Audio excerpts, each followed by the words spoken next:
senhor Renato Souza Duque tinha alguma relação com o senhor João Vacari Neto? Não sei. O senhor, ex-presidente, não tem nenhum conhecimento de alguma relação entre os dois? Eu sei que tinha, porque na denúncia aparece que eles tinham... Não, na época dos fatos, né? Não, o Goiás me falha a memória, porque tinha vários boatos no jornal de corrupção e de conta no exterior. Eu pedi para o Vacari, que eu não tinha amizade com o Duque, trazer o Duque para conversar. O senhor pode esclarecer por que o senhor procurou o senhor João Vacari para procurar o senhor Renato Duque? Porque o Vacari tinha mais relação de amizade com ele do que eu, que não tinha nenhuma. Tá? O senhor tinha conhecimento, então, da relação de amizade entre os dois? Não sei se era relação de amizade. Eu liguei para o Vacari e falei, Vacari, você tem como pedir para o Duque vir na reunião aqui? Ele falou, tenho. E levou o Duque lá. Isso. Salvo equívoco meu, senhor ex-presidente, há pouco eu perguntei se o senhor conhecia, sabia se eles tinham alguma relação, o senhor falou que não. Então o senhor tinha conhecimento que eles tinham uma relação? Eu pedi para o Vacari, o Vacari se ele tinha como trazer o Duque, ele disse que tinha. Resposta Isso não anterior, implica que ele tenha relação, implica que ele podia conhecer. Ele falou da resposta anterior, era da época em que, do governo. São momentos diferentes que Vossa Excelência parece estar se referindo.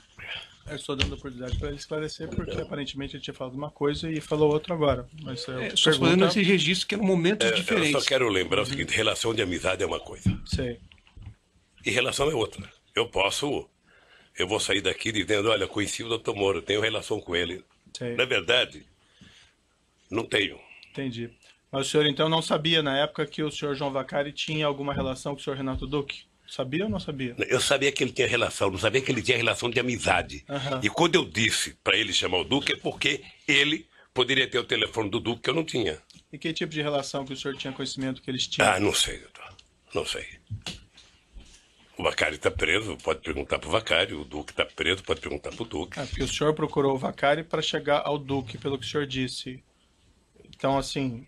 Porque eu sabia... Fiquei tranquilo para esclarecer, ou não esclarecer. Então, doutor. A questão é saber, assim, por que o senhor fez isso? Procurou o Vacari para chegar ao Duque? O senhor tinha conhecimento de alguma relação Porque o Vacari conhecia o Duque que eu não conhecia. Só isso. E isso o senhor tinha que conhecimento? Que tipo de relação que eles tinham, eu não sei. Tá, e o senhor, ex-presidente, tinha conhecimento que o João Vacari conhecia... Tinha conhecimento. Que tipo de conhecimento que o senhor tinha? Conhecimento que o Vacari conhecia o Duque. Só isso? Vamos fazer aqui a nossa salada, nosso boechat com torradas, né? De manhã cedo, né? Um chazinho com torrada, um boechazinho com torrada. Tem vários ingredientes hoje para a gente abordar aqui rapidinho. 3 coisinhas que eu queria falar. Primeiro, manchetes de hoje, telejornais ontem e tal, mostrando a entrega de documentos de Léo Pinheiro, dono, presidente, ex-presidente da OAS, para a Lava Jato, para a força-tarefa da Lava Jato, e também documentos oriundos da própria Petrobras, mostrando que, ao contrário do que Lula afirmou ao juiz Sérgio Moro naquele depoimento do fim do mundo, que não aconteceu semana retrasada, ou passada, não me lembro, em Curitiba, que o Lula teria mentido, pelo menos quando disse que não tinha o hábito de encontrar-se com diretores da Petrobras.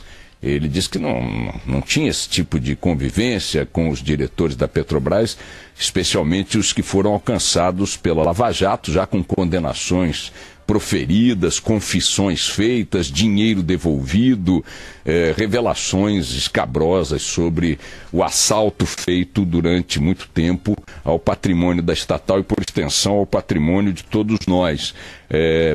Essas reuniões, esses encontros que desmentem a fala de Lula, não foram apenas encontros que ocorreram em solenidades da Petrobras, porque a defesa de Lula poderá dizer, poxa, mas ia inaugurar uma sonda, ia lançar um navio, um petroleiro, inaugurar uma refinaria, ou assinar um contrato solene no campo da Petrobras, anunciar o pré-sal, e tá natural que a diretoria da Petrobras, estando o presidente da República envolvido na cerimônia, ali estivesse, ok, são cerimônias públicas. públicas e tal, que não impediriam uma ou outra conversa paralela, mas seria impossível desvincular o caráter público daquele encontro, do seu sentido formal, seu sentido protocolar, solene e tal. Não haveria nesta revelação, nesta agenda, nada que pudesse caracterizar a mentira de Lula. Porém, além destes encontros desta natureza,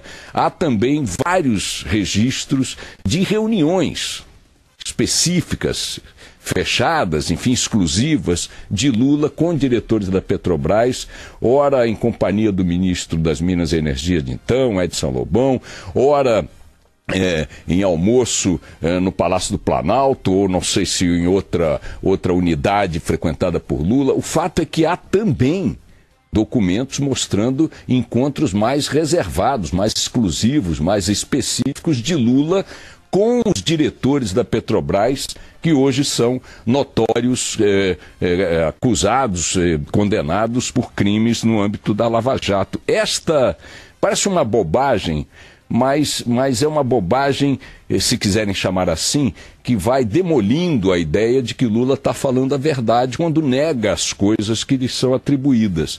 E é na soma destas pequenas evidências, contradições e mentiras que vai sendo construída, eventualmente, a convicção de um magistrado em torno da inocência ou da culpa do réu, da inocência ou da culpa do investigado. E cada pequeno tropeço desse, cada pequena contradição, estou chamando de pequena porque, de fato, o cara pô, não, me esqueci de um encontro, de fato, é realmente, mas não, são vários.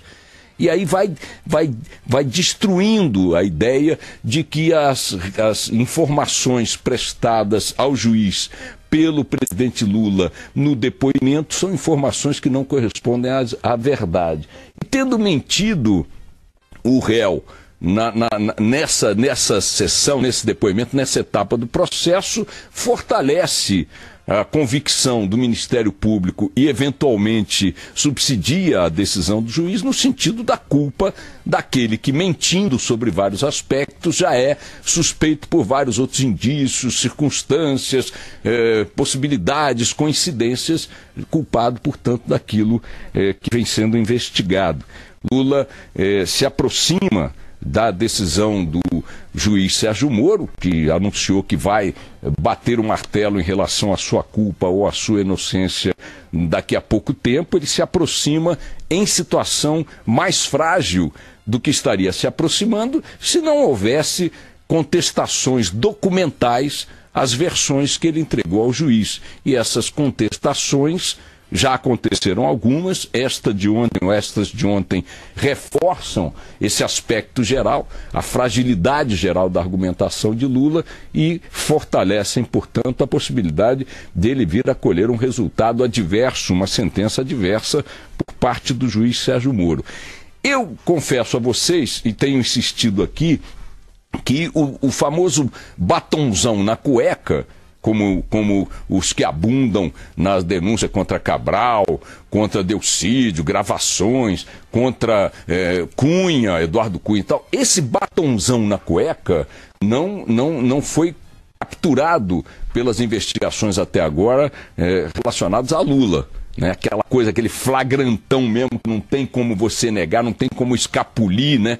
Então, isso de fato não aconteceu ainda, mas sem dúvida a ausência deste flagrante específico, contraposta a esse conjunto de evidências, de coincidências, de indícios, de testemunhos, de delações e de mentiras, fazem com que a situação dele vá se fragilizando cada vez mais.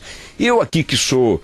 minha língua está cheia de cicatrizes por causa de palpites, ainda não estou absolutamente convencido de que o Sérgio Moro baterá o martelo condenando o Lula.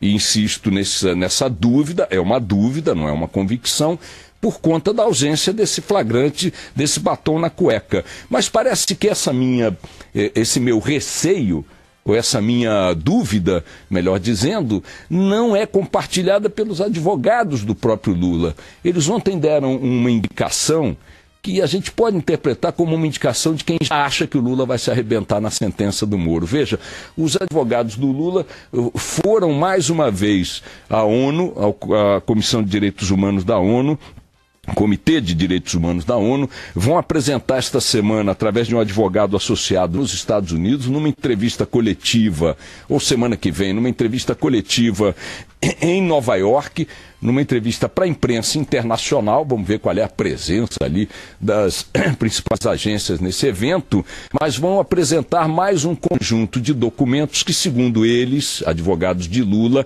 mostram que os direitos humanos de Lula estão sendo desrespeitados no curso do processo conduzido pela Lava Jato. Ora, se os advogados do Lula tinham ou têm alguma expectativa de que ele será inocentado pelo Moro, pela ausência das provas que eles próprios alegam que não existem, qual o sentido de reforçar esta ideia persecutória na semana ou nas semanas que antecedem a decisão do juiz junto à ONU? Parece ser um movimento que indica a percepção dos advogados de que o destino de seu cliente nesta sentença não é favorável. Parece que eles estão mais convencidos até do que eu de que o Lula já está condenado mesmo pelo conjunto de evidências, de indicadores reunidos até aqui, dos quais as mentiras constatadas ontem definitivamente fazem parte.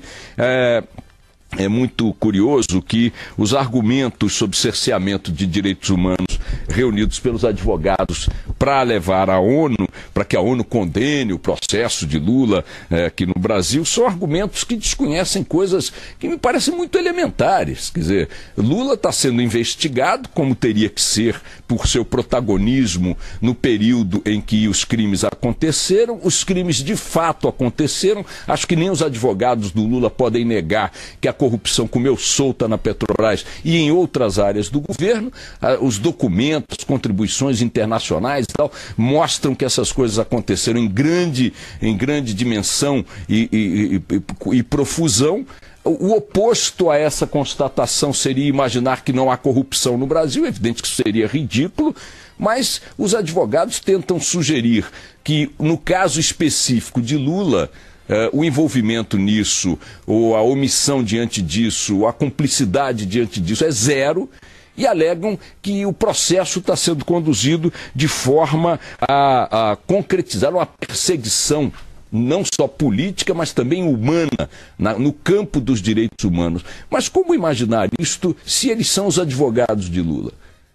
Como imaginar que a perseguição no campo dos direitos humanos, e até mesmo no campo dos direitos legais, se o réu, o investigado no caso, tem dado declarações à imprensa, tem reunido militantes para apoiá-lo, tem circulado pelo país fazendo comícios, atacando, criticando os seus detratores, os seus acusadores, tem contado com a presença dos próprios advogados em todas as audiências, em todas as etapas do processo.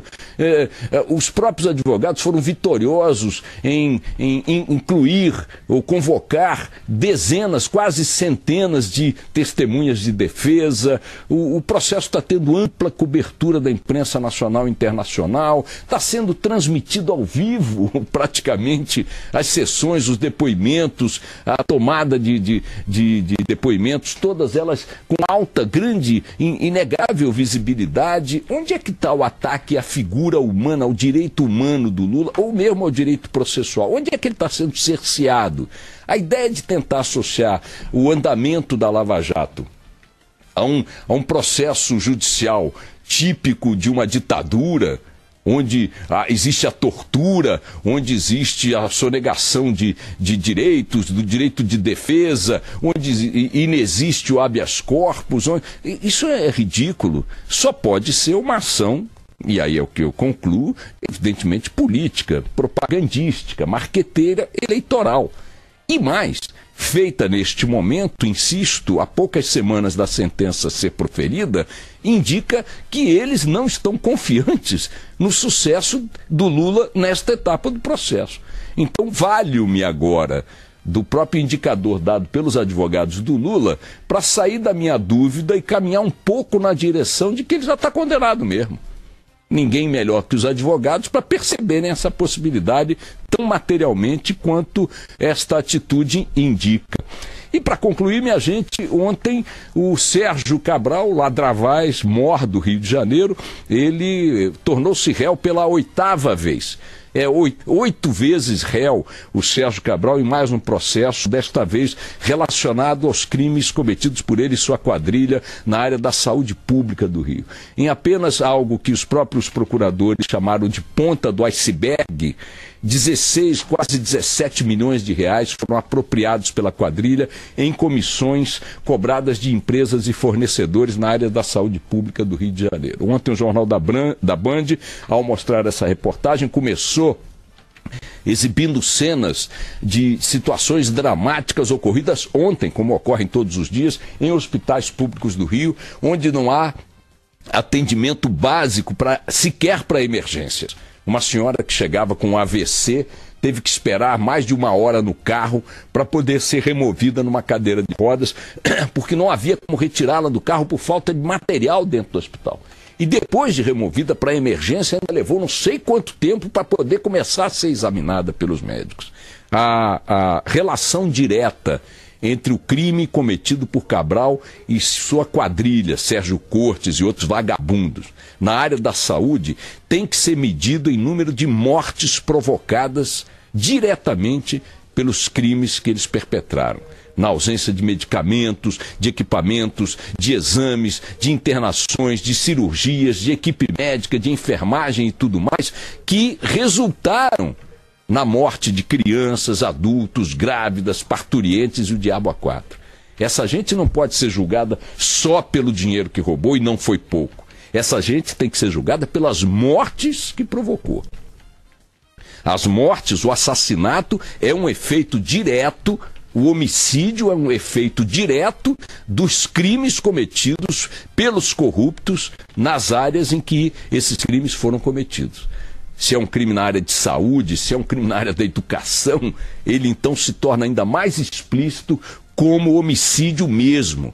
E é como homicídio coletivo que esses caras, autores de homicídios coletivos, que esses caras têm que ser julgados.